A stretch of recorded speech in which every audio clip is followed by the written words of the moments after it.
someday, in the not-so-distant future, it happens. The moment you realize you're ready for anything. Get a degree in emergency management from Jacksonville State University and be ready for where you're going. This is the morning edition of the Weather Xtreme video. This is for Tuesday, the 11th of March. I'm James Spann. Today, one of the warmest so far this year, but a big change tomorrow. Let's check the water vapor satellite view around the nation this morning. Pretty good shortwave over the state of Texas. That's going to bring rain in here tonight and tomorrow morning. It will phase with the northern branch system you see over the Rockies and going to pull down some colder air. We'll be below freezing here by Thursday morning, but not this morning. We're starting off the day mostly in the 40s. Birmingham 48 at daybreak. We'll wind up in the mid-70s today. One of our warmest days so far this year, but tomorrow temperatures go the wrong way. Hey, around the nation, a pretty big thaw. St. Louis hit 80 yesterday. Goodness. Chicago had 50 for the first time this year, but now Chicago's under a winter storm warning. How times change. Winter storm warning is also in effect for parts of northern New England. And around here, things are pretty quiet. This is the rain for the next 5 days. This is through Sunday morning. So this counts the rain we get tonight and tomorrow morning, and also any rain we see on Saturday. And the amounts for the northern half of the state, about 1/2 inch. And let's dive in there and take a look. This is the OZGFS, valid at 1 o'clock local time this afternoon.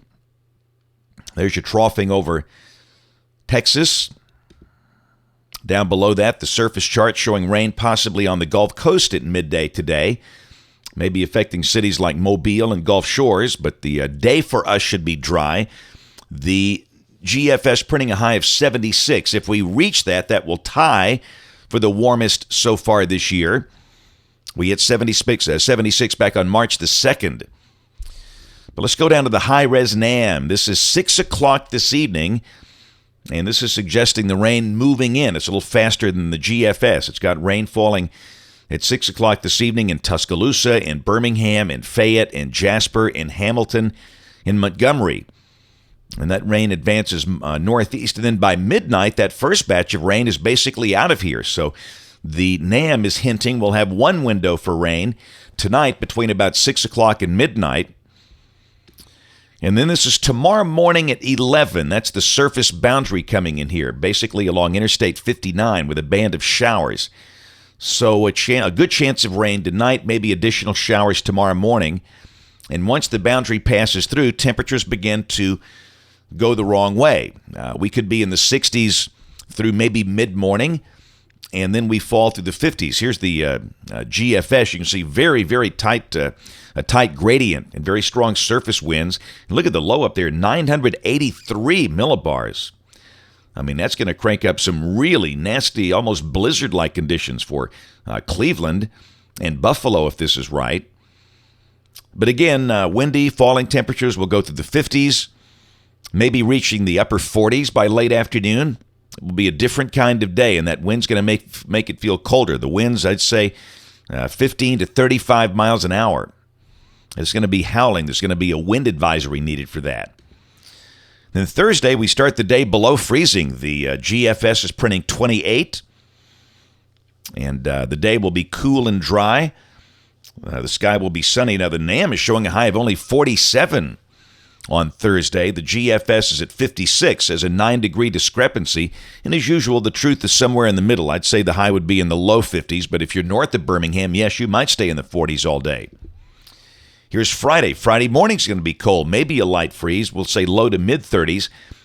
The day will be sunny with a high back in the low to mid-60s. All right, I know what you're asking. You're asking about the weekend, so let's take a look. This is Saturday, and pretty good energy coming through in the active southern branch, and that suggests there might be some type of broad surface low over the state with a pretty good chance of showers. So at this point, Saturday is looking relatively wet. And again, I don't think it rains all day, but it clearly is going to rain on us at times. And then Sunday, the GFS just goes totally dry with that next wave to the west of here. So if you buy this model, it's going to rain on us at times on Saturday. Sunday would be dry. Let's look at the European just for a different look. It's kind of hinting that maybe the better rain would come Saturday night. This is Saturday night at midnight. And then this is Sunday at noon. It's still got clouds and some light rain in through here. So we're still going to mention some risk of some rain on Sunday, but maybe of the 2 days, the wettest day could be Saturday or possibly Saturday night. Again, it's a low confidence forecast with this inconsistency here. Hopefully we'll have better resolution tomorrow. We'll just mention a chance of rain at times Saturday, maybe a shower Sunday. Here's Monday of next week. Turns colder again. Cold high drops down into Ohio. Our high could drop into the 50s. And then here's Tuesday. That would be sunny with a high in the 60s. A week from today looks pretty good. Go out there a little deeper in the month, October. It's in October. Goodness. March 21st. Cold front coming in. Maybe some colder air behind that. And the end of the forecast on the 26th. Core of the jet a little north of here, and down below that, that would be cool and dry if that happens to be correct. But again, the good news, through 15 days, we see no sign of any severe weather problems here. That's it for the Weather Xtreme video this morning. We'll have notes in the blog. Next video here by 4 o'clock today. If you can, catch us on ABC 3340 News this evening on the live stream of the television side at 4, 5, 6, and 10. Thanks for watching. Have a great day, and God bless.